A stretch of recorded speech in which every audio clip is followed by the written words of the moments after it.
គុណម្ដាយឧត្តមស្មើគុណព្រះធំធេងហើ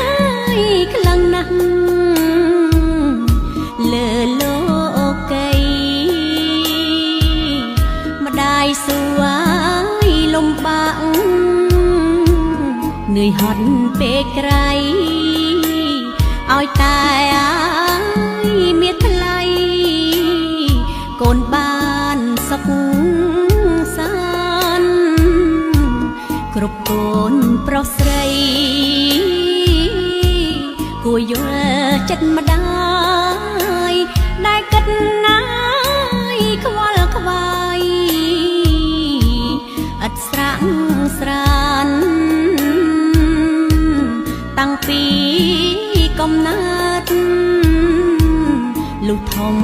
ពេញប្រានទុកប៉ុណ្ណាប្រមាណ